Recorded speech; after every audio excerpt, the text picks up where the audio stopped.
kay mosanay man ang kadautan, ang gugma sa kadaghanan mga bugnaw.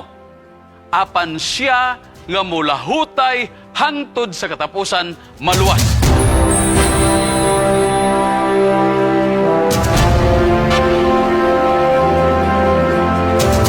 So niini nga buntag mga kaigsunan, atong hisgutan ang the last warning message to the world. A warning to escape Babylon's judgment. Importante kini nga masabtan kini ninyo base sa tagna o base sa sitwasyon o kondisyon sa tanan sa kalibutan karon. As we start, I would like to call everyone to bow their heads, close your eyes as we pray. Our Heavenly Father, we would like to thank you for the opportunity of prayer. Dear Lord, we come to you to ask your blessings. Please open our minds, open our hearts, that we will discern the message of truth, your warning message, yet final invitation for our salvation.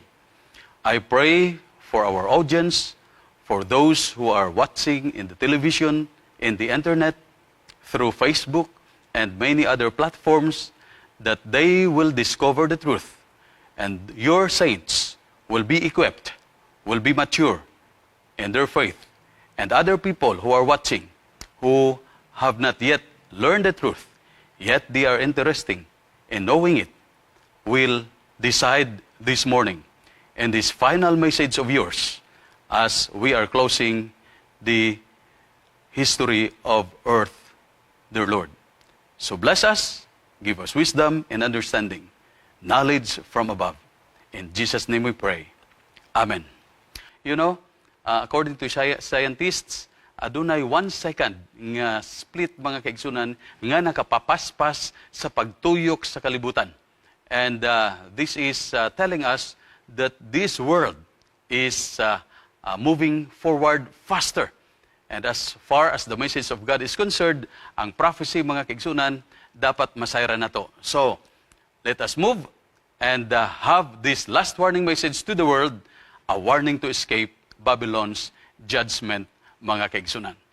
Sa Revelation 18:4 and 5, nagakanayon ang balaang kasulatan. Then I heard another voice from heaven say, "Come out of her, my people, so that you will not share in her sins, so that you will not receive any of her plagues, for her sins are piled up to heaven, and God has remembered her crimes."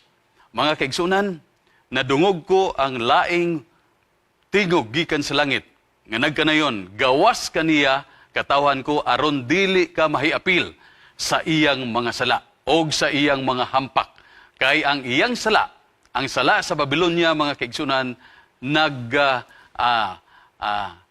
stuck na dito sa langit, nakaabot na dito sa langit, nagpatong-patong na dito sa langit, mga kaigsunan, og ang Ginoo nakahinumdom niini.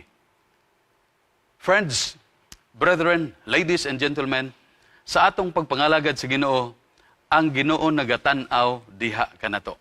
Ang Ginoo nagahandom nga kita maluwas. Og niining buntaga, akong balikon kaninyo, God wants all the people to come to the knowledge of the truth. God wants that everyone will be saved in Christ Jesus. And God wishes that we would worship Him and come out of Babylon's lifestyle.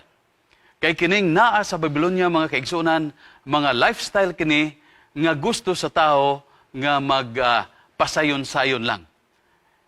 Our lifestyle in the remnant church, our lifestyle as God's people is a lifestyle of sacrifice. And we are living on a sacrificial age. We sacrifice simply because God would like us. Kasi Ginoong Hesus nagsakripisyo alang kanato aron maluwas kita, mga kaigsunan. And also, He warns anyone not to worship the beast and his image and receive his mark in his forehead or in his hand.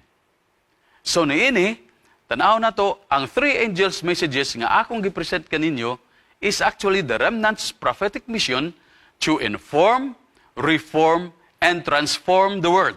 Inform so that other people who have not known the truth will know. Reform so that other people who are still in Babylon will come out. Transform so that we will live a life of sacrifice, a life of holiness, a life of righteousness, so that we can show to the world as a spectacle that Jesus is worth dying for, that Jesus is worth living for, that Jesus is worth that we will be obedient to Him, and Jesus is worth of our worship in these last days, mga kaigsunan. So this is the three angels' messages. We would like to inform everyone, we would like to reform everyone, and we would like to transform everyone into the likeness of Christ so that we will be made again. We will restore the lost image of God in man. So ato balikon kadyot. Ang first angel's message, nagpanawagan ang Ginoo sa katapusan to worship Him as Creator. And this worship is done on the Sabbath day and not on any other day, as I have explained to you. The Sabbath day is to be kept holy because God is holy.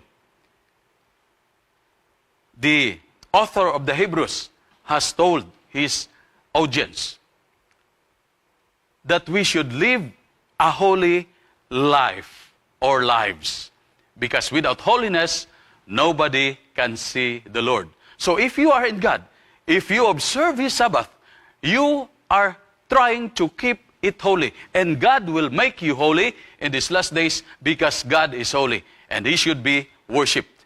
The second angel's message is about the fall of Babylon. Babylon is fallen, the great city. Nga naman, because she made all nations drink of the wine of the wrath of her fornication. Ato nasayran nga kining paghubog niya, gipainom niya sa bino sa kupa sa iyang kaulag, mao kining iyang kagustuhan. He would like to, aron nga ang ahensya sa kaaway mga kaigsunan, makaangin og daghang mga katawan. But praise the Lord, here is the three angels' messages reminding us that Babylon has been fallen so that we will be aware, so that we will not join with her and come out of her. And the third angel's message is God's final warning against worshiping the beast.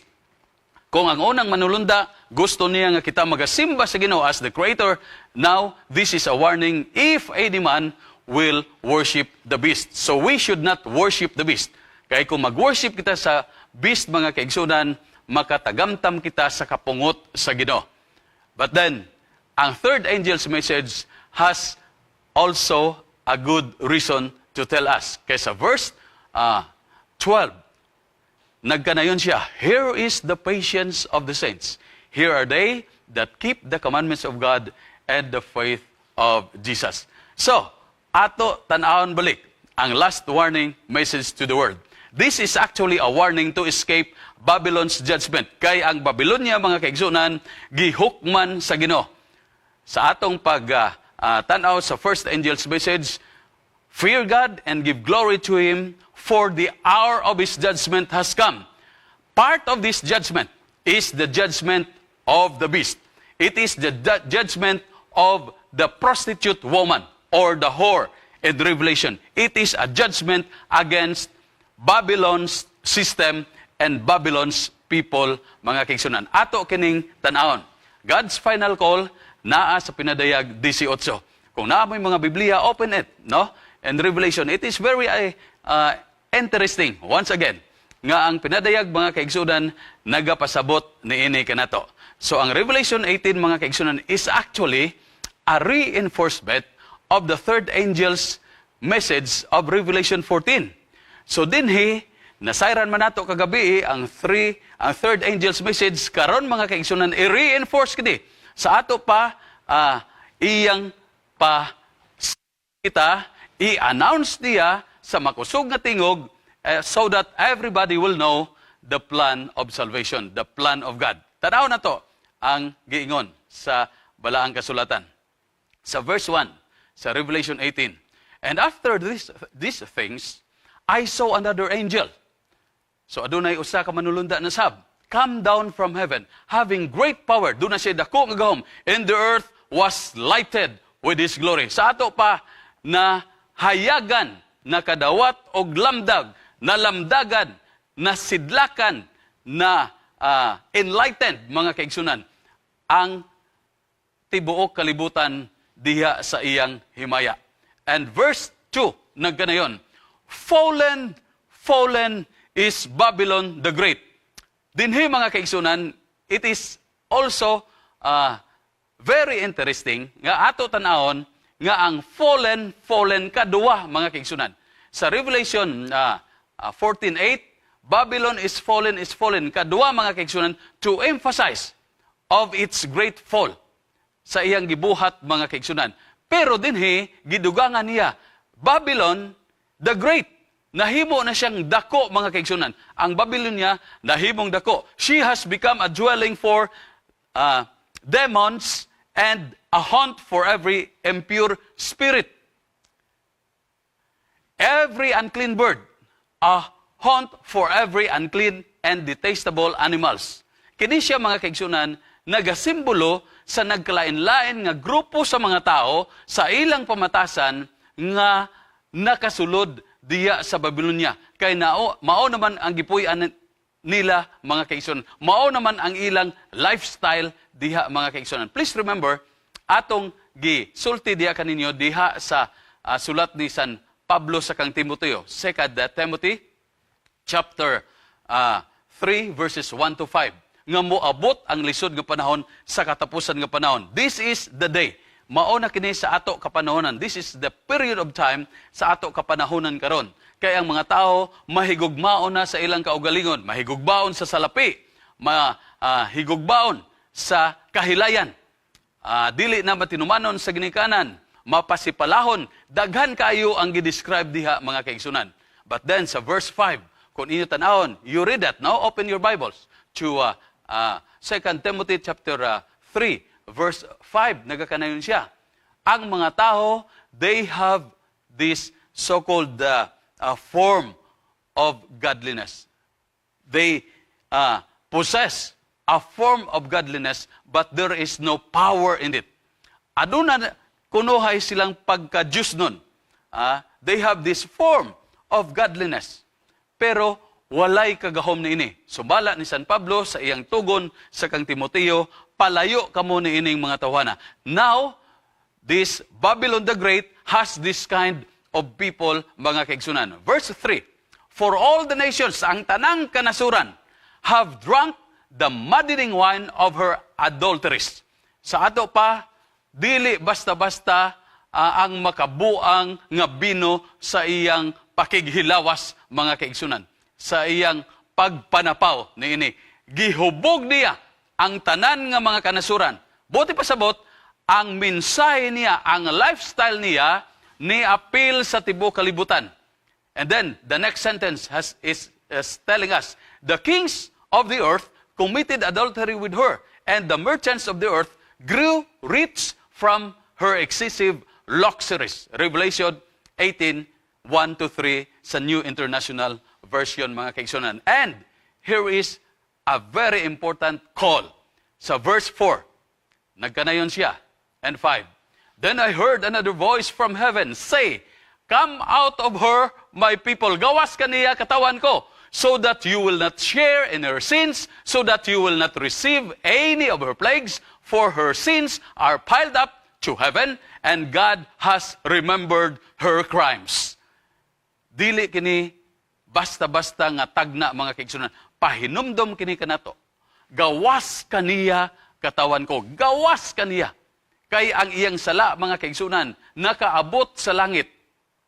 Nagsapaw-sapaw ang iyang sala didto sa langit, mga kaigsunan. Og nahinumduman kani sa Ginoo. So mugawas kita, aron dili kita maapil sa iyang kasalanan, so that we will not be a part of it.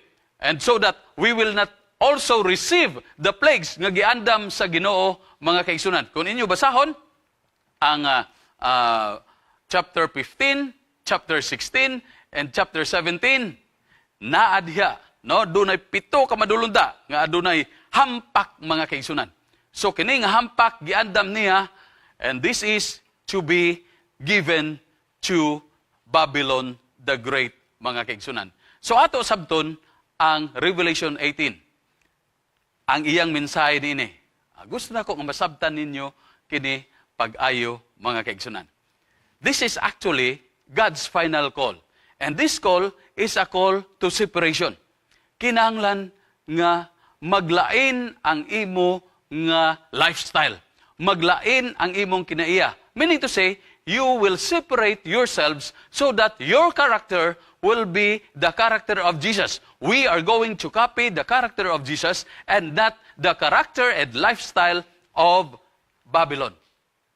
So this is a subsequent voice from heaven, distinct from the first angel, calls God's people to come out of her, from Babylon, to avoid participating in her sins and receiving her plagues. Mao kini, mga kaigsunan, ang pagpanawagan sa Ginoo for separation. Dapat mo lahi gayod. Kaysa sambingay ni Ginoong Hesus diha sa sambingay sa trigo o sa bunglayon, moabot ang panahon nga adunay pag-ani, mga kaigsunan. Sumala sa sugilanon sa sambingay, sa parabol, mga kaigsunan, adunay usa ka mangunguma, nagpapugas siya. Sa iyang pagpugas, nagpugas pod ang iyang kaaway. Pagpugas sa iyang kaaway, nakita sa iyang mga ulipon. Og nabantayan nila ang gihimo sa kaaway, mga kaigsunan. Sa iyang pagpugas, naglibog ang mga katawan. Kay ang dagway sa trigo o sa bunglayon sa diya sa ilang pagtubo, puro pariha, mga kaigsunan. They have almost the same appearance. Ingon sa iyang mga sulugon, agalon, among ibton. Pero ingon sa ilang agalon, ayaw ibta. Kay basin maapil ang mga trigo, basin maapil ang tinuod. Paabuta nga magpamunga sila. Mga kaigsunan, sa balaang kasulatan, ang bunga nga ginahisgutan sa balaang kasulatan, bunga kini sa maayong pamatasan. Bunga kini sa balaang espiritu. Nga ang tao magbalaan, mapailubon, maagop, ang tanan nga ana diha, mahigugmaon, and many more. So, ang bunga, mga kaigsunan, kinaiya sa tao. Ingon sa Ginoo, ingon sa iyang sa agalon, pasagdi usa nga mamunga sila, kay ang bunga maoy ilhanan sa usa ka tanom, mga kaigsunan. Even Jesus has warned the church about this fruit. Kay ingon niya sa Matthew 7:20, by their fruits you shall know them. So dinhi, mga kaigsunan, this is a call to separation. But then the world is filled with people with a form of godliness. Ang tanan nag-claim that they know God. Ang tanan nag-claim that they are Christians. Ang tanan nag-claim that they obey, that they follow, that they believe in God. And yet, by their fruits, you shall know them. So ang call sa separation, naghatag ka nato og pagpasabot. And I would like to emphasize this to our listeners, to our televiewers, og dinhi sa iglesia, mga kaigsunan. Babylon the Great symbolizes a confused, corrupt, compromised, complacent, convenient worldwide religious and commercial system that has led nations astray. Nagkatibulag ang mga tao, nangalimbungan ang mga tao, tungod kay gusto sila og convenience. Nagkomplaser sila, mga kaigsunan, dili sila, nagtuman gayod sa sugo sa Dios. They became corrupt, they compromised because they are confused. So ninhi, mga kaigsunan. So ato tanawon ngano man ani, why they are confused, corrupt, compromised, convenient, and complacent. Why is it? And then, nganong confused man? Why is it that they are confused? That they are corrupt? That they are compromised, convenient, and complacent? It is because, mga kaigsunan, sumala sa verse 3 sa Revelation 18. All the nations have drunk, nahubog mga kaigsunan, the maddening wine of her adulteries. I have told you that the wine of her adulteries or fornication, mga kaigsunan, mao kining limbong nga mga doktrina. Mao kining pagtulunan nga kunuhay iya sa Ginoo apan wala mabase sa balaang kasulatan. Mao kining mga pagtulunan nga naglibog sa mga katawan. Og kay ang tao nga hubogban, kung ang tao mahubog mga kaigsunan, wa na siya masayod sa iyang ginabuhat. All the nations have drunk the maddening wine of her adulteries. Second, the kings of the earth committed adultery with her. We know that the Ten Commandments has told us not to commit adultery. Apan ang mga hari sa kalibutan nakahimo og pakigahilawas diha kaniya, nagpanapaw sila kauban kaniya mga kaigsunan. That is why they are confused. They are corrupt. They compromise the truth because they would like to live a convenient life, a lifestyle that is easy. And they are complacent of the truth. That is the reason, mga kaigsunan. Usahay, diha sa atong pagkinabuhi, ingon ani usab. Usahay, magkomplaser nilang. Example, sa adlaw nga, igpapahulay mga estudyante, mag-eskwela na lang. Usahay, tungod sa kalisod, mo trabaho na lang. Bisan adlaw nga igpapahulay. Usahay, tungod sa pagsuporta sa ato nga mga ginikanan o kaha sa atong tuition, sa atong panginahanglan, sa padinapi mga kaigsunan. Sometimes, we are complacent of it. Ako manunduman sa akong pag-eskwela mga kaigsunan sa kolehiyo. Ang among major subjects, Sabado, kay ang mga maestro, maestra namo, mga tao nga gatrabaho sa bangko, sa mga kumpanya, sa mga korporasyon. So most of our major subjects were done on a Friday evening and some of the exams. Napod may ROTC sa Sabado. But then I just would like to tell you, even physical education, Sabado. Kini tanan mga kaigsunan because of that lifestyle nga sa gamay pa kami, gasimba kami kung adlaw nga igpapahulay. Og sa pagtungha nako mga kaigsunan sa gawas nga tulunghaan. Sabado ang dunay klase.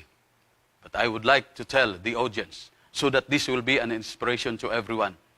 I have never attended Sabbath classes. When I graduated,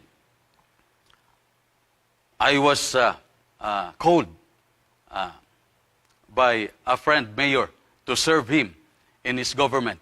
Kaya niyan ang kapanahonan, bag-o nga gipang-appoint sa bag-o nga gobyerno, back then, during the time of the revolutionary government, when the former president of the Philippines, Ferdinand Marcos Sr., was taken to Hawaii. So adunay bag-ong government. And ang mga leaders sa local gipang-appoint. It so happened that the mayor was my friend. O giingnan ko niya, Sam, kuyog dinhi ka nako, ikaw ang in charge diri sa usa sa iyang gusto nga ipahimo mga kaigsunan. Gapangita mi sa mga tao nga mga talent nga makakanta mga kaigsunan. So gaapil mi sa kampiyon sa Rion, nagaapil ang amo nga dapit sa bagong kampiyon. During the time, it was hosted by Pilita Corrales and Bert Marcelo. Of course, they are deceased now. Pero it was mao ka ng sikat ni anang kapanahonan. Wa pa'y internet, wala pa'y sama ni ini, cellphone, wala pa tanan mga kaigsunan. So anaa radya ang mga batanon gusto ni ini. And then sa akong pagtrabaho mga kaigsunan, it was just a short while. Kay tungod sa kadaghan sa naga-apply mga kaigsunan, gusto nga mo join. Giignan ko niya nga mo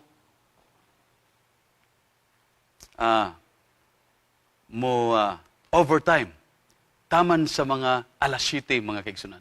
We know that 7 o'clock on Friday is already a Sabbath. Sa permiro, gikulbaan ko. Pero of course, we want, gusto ta og trabaho. Dagan nagyapon ko simbahan pagka 7 o'clock, nakasagyapon ko. Pero kuba-kuba na akong dugan. Ikaduha nga Bernes. Sunset na pod. Simba na pod ko mga kaigsunan. But on the third time, my conscience will not already permit it. So to make the story short, I resigned because the Sabbath is so very important to me. That is why I studied again to Mountain View College, take theology, and that on the Sabbath, we are preaching the Word of God. So that God's people will be equipped, God's people will mature in faith, so that kamo mga kaigsunan, ang tanan nga nagapaminaw karon, will have an example so that we will stand on the principle of the church. Because the Sabbath is the big issue on the last days.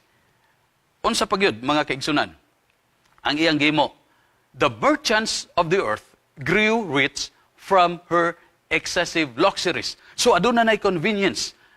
Makanegosyo naman sila og Sabado. Makatrabaho naman sila og Sabado. Aduna na may ginahimo nga mga transaksyones. Ang uban maka-eskwela na mag-Sabado. So they became rich with luxuries mga kaigsunan. Mauni ang gisaysay sa pinadayag 18:3. That is why nahimong confused, corrupt, compromised, complacent ang Babylonia. Nga gitawag sa Revelation 18, Babylon the Great. This is also a call to separation. Kaya ang Babylon the Great, mga kaigsunan, is characterized by its false doctrines, deceit, and dishonesty. Makita ninyo ang daghan ng mga doktrina. For example, sa 13:11 ang bautismo, dili na immersion lang, pero pwede na ang sprinkling, pwede na ang pouring mga kaigsunan. And this was acted. And it is as it is in the Philippines today and in many parts of the world. Deceit. Adunay paglimbong kaigsunan. Nga naman, ang tao, gitudluan o dili na base sa balaang kasulatan. Dishonesty. Nahimong dishonest because ang mga tao, mga kaigsunan, wala na nagtuman sa kabubuton sa Diyos. So those who are in this great Babylon, mga kaigsunan, dapat magbantay kita. Dapat magbalanse kita sa atong kinabuhi. Dapat magtuon kita, mga kaigsunan. And I would like to tell you that the world has been deceived. Babylon the Great symbolizes accumulated wealth through luxury and exploitation. So gusto mo modato, gusto mo magbilyonaryo, gusto mo mahimong sikat, and gusto mo nga mailhan sa tanan. Then, you have this lifestyle, mga kaigsunan. Babylon the Great actually is a spiritual deception. Hinaot, mga kaigsunan, nga mabantayan kanininyo. The Bible says, do not be deceived. God is not mocked. For whatever a man sows, that he will also reap.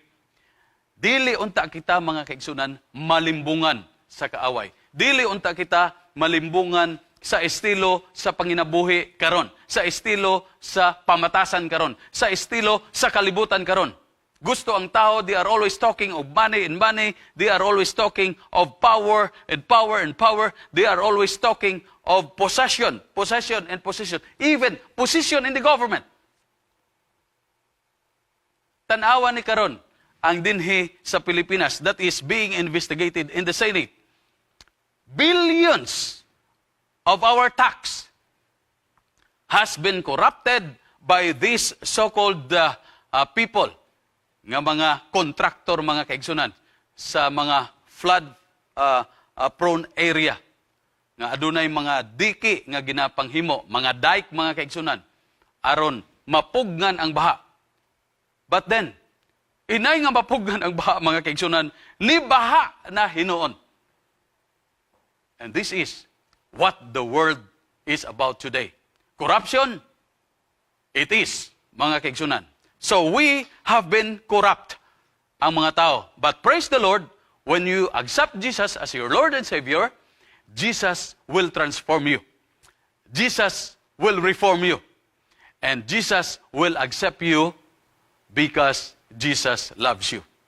Hinaot mga kaigsunan, si Ginoong Hesus mo'y ato tan-awon ni ini mga kaigsunan. So unsa kini nga mensahe alang sa katawhan sa Ginoo kining another angel sa pinadayag 18 in support sa pinadayag 14 mga kaigsunan. This is actually the announcement that will serve to warn us. Kaya ingon niya, here is the patience of the saints. Ania ang pagpailob sa mga balaan. Ang pagpailob diya is coming from the Greek idea of endurance. Nga mulahutay mga kaigsunan. That is why Jesus said in Matthew chapter 24, verses 12 to 13, kay musanay man ang kadautan, ang gugma sa kadaghanan mga bugnaw. Apan siya nga mulahutay hangtod sa katapusan maluwas. Here is the patience of the saints. Ang patient dinhi mga kaigsunan, mao ang paglahutay hangtod sa katapusan. Mao kining gusto ipasabot diha kanato sa pinadayag 18. So the message of Revelation 18 is telling us, God's people, warn us and call us to be out of the corrupt systems to maintain our purity and separation from sin. So gusto sa Ginoo nga mamintinar ang pagkaputli o dapat maglahi kita sa kalibutan para dili kita maapil sa iyang mga sala. We are going to maintain our purity and separation from sin. Makidumdum ko sa akong gibasa ang usa ka libro nga gisulat ni Ellen G. White sa education. Diya sa education, page 18, nagakanayon siya, higher than the highest human thought can reach is God's ideal for His children. Godliness, godlikeness is the goal to be reached. This is to maintain our purity. This is to be separate from the sin of Babylon, from the sin of the world. So, we are going to have to reach the goal that is told to us. Higher than the highest human thought can reach is God's ideal for His children. Godliness, godlikeness is the goal to be reached. Mao kini ang goal mga kaigsunan nga dapat abuton sa tanan nga mga Kristohanon. Dili lang kita mogawas diha sa Babylonia, apan kita mogawas mga kaigsunan diha sa pagpakasala. Because this call of salvation is for all mga kaigsunan. So I pray, nga niining pagtuon na to mga kaigsunan, when the Bible said to come out, sa 2 Corinthians 6:17, Paul has told the brethren in Corinth, and for the second time sa iyang sulat, nag-ingon siya, therefore, come out from among them, and be separate, says the Lord. Do not touch what is unclean, and I will receive you. Daghan mga mahugaw nga butang nga gina-introduce karon sa kalibutan mga kaigsunan. Mahugaw nga pamatasan, mahugaw nga mga pagkaon, mahugaw nga pagkinabuhi, mahugaw nga negosyo, mahugaw nga pamatasan mga kaigsunan diha sa katilingban. Dagan ang pagkahugaw mga kaigsunan. We are going to be separate from this. We should separate from the world. As John has told us, love not the world or the things that are in the world. Because the love of the world, if you love the world, the love of the Father is not there, mga kaigsunan. Dili na to higugmaon ang kalibutan, but we should be separate. While we are in this world, we are going to proclaim the three angels' messages and that of Revelation 18, mga kaigsunan. Come out from among them and be separate, mga kaigsunan. That is why the call of this voice has told us And Revelation 18:4, come out of her, my people, so that you will not share in her sins, so that you will not receive any of her plagues. Mga kaigsunan, duwara kabutang ang paingnan sa tao. Tanamo sa gagmay pa mi, diha sa children's division, naami kanta kaniadto nga nagakanayon, Eternidad, Eternidad, magpili ka ning duha, langit, impyerno, hain ka, magpili ka aning duha. Dili ako sa impyerno, kay mainit ang kalayo, magpalangit gayod ako, kay gahulat ang Ginoo. So there are only two things, heaven and hell. So if we come out from this kind of lifestyle in the world, from Babylon the Great, mga kaigsunan, we will have heaven. Because Jesus has promised us that whosoever believeth in Him should not perish, but have eternal life. This is salvation that we are waiting for. Ang kaluwas, kaigsunan, mao kining ihatag sa Ginoo. Sa sulat ni San Pablo sa kang Tito, Kapitulo 2, versikulo 11, ngadto sa 13, gihanay diha ni San Pablo ang theology sa kaluwasan. Ang theology sa kaluwasan, mga kaigsunan, is very clear. Nga nagkanayon siya, for the grace of God that bringeth salvation hath appeared to all man. Ang grasya sa Ginoo, gipadayag, mga kaigsunan, diya sa tanang katawhan, nga naghatod og kaluwasan. Ang kaluwasan dinhi sa gitudlo, mga kaigsunan, sa balaong kasulatan, adunay tulo ka phases, tulo ka hutong o tulo ka stages. Gitawag kini nga justification ang first, ang ikaduwa sanctification, ang ikatulo glorification. Og nahanay kini dinhi sa Tito Kapitulo 2 bersikulo 11 ngadto sa 13. Ang 11 mao kining kaluwasan. That is justification. Sa diha nga gidawat nato si Ginoong Hesus nga atong personal nga manluwas, we are justified. Gipakamatarong kita sa Ginoo tungod sa dugo ni Kristo nga giula sa cross sa Kalbaryo. Giluwas kita batok sa kabayaran sa atong sala. Kay ang bayad sa sala mao ang kamatayon. Apan ang gasa sa Ginoo kinabuhi nga walay katapusan. Sa bersikulo 12, nagkanayon siya, teaching us that denying ungodliness and worldly lusts, we should live soberly, righteously, and godly in this present age, in this present world. Magkinabuhi kita, mga kaigsunan, nga mapugnanon, matarong, balaan ni ining kalibutan karon. That is why this is what has been called by Revelation 18:4, so that we will not share in her sins. Magmapugnanon kita, mapugnanon sa pagkaon, likay ang mga tamis, ang mga tambok, ang mga parat, even canned foods, even quick foods, kanang giingon nila nga instant. Kay usahay dili kini maayo sa atong panglawas. And we are told of the principle that we can glorify God. Nga magmapugnanon kita, whether therefore you eat or drink or whatsoever things you do all for the glory of God. Mga kaigsunan, diha sa 1 Corinthians chapter 10, verse 31. And also, John has written an elder, si Gaius, mga kaigsunan, sulatan niya, Beloved, and 3 John 2, I wish above all things that thou mayest prosper even in your health, even as your soul prospers. So gusto niya nga mag-uswag kita. So let us come out from her, so that we will not share in her sins, in her lifestyle, mga aron dili kita makadawat sa hampak. Jesus is coming soon. This is the third phase of salvation that we are waiting. Sa giingon sa balaang kasulatan, diha sa Tito, Kapitulo 2, versikulo 13, mga kaigsunan. Sa diha, nga gitudluan kita nga magbapugnanon, magmatarong, magbalaan, mga kaigsunan. we are waiting also for our greatest hope. Ang dako nato nga paglaom. Ang paglaom sa katuigan. Ang paglaom nato tanan. The greatest hope of all. That is why our channel, this medium, mga kaigsoon, this media is called Hope Channel.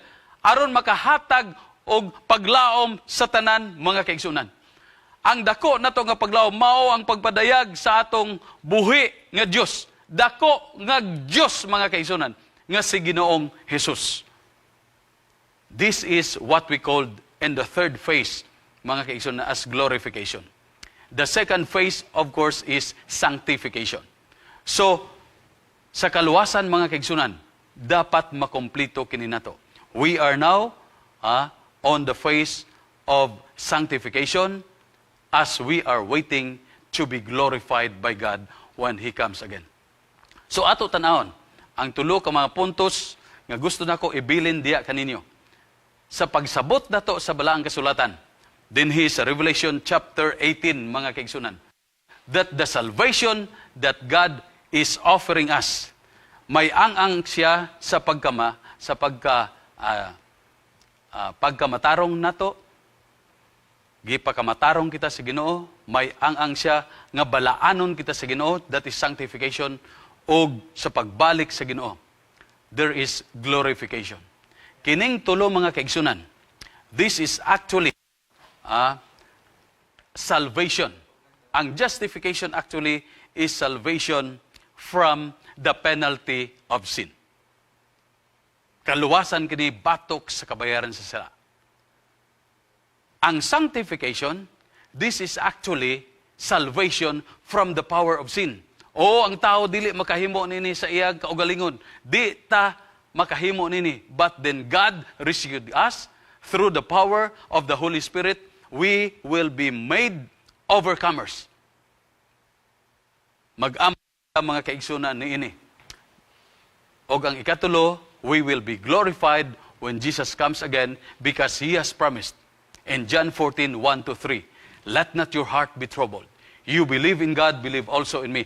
In my Father's house are many mansions. If it were not so, I would have told you, I go to prepare a place for you. And if I go and prepare a place for you, I will come again and receive you unto myself, that where I am, there you may be also. That is glorification with Jesus, and that is salvation from the presence of sin. Because if we are in Jesus, there will be no sin in heaven, mga kaigsunan. Ang tanan sa Ginoo, ang tanan iyang i-renew, mga kaigsunan, ang tanan iyang himuon. Nga malimtan na ang tanan sa kalibutan, wa nay sala, wa nay kasakit, wa nay paghilak. This is God. This is what He plans to us. This is what Jesus longs for His people. So mga kaigsunan, I hope and I pray that even this illustration is not enough to understand well the things that God has told us. In the language of Paul, he told his audience, I have not seen, ears have not heard, or it comes to mind all the things that God has prepared for us. Brethren, this world is turning into chaos. This world is about to collapse. The world today is becoming corrupt. The world today is becoming confused. The world today would like to have convenience. Mao nang gusto sa mga tao. But we, as God's people, we would like to live with Jesus. Kay si Ginoong Hesus, maoy muhatag kanato niining tanan.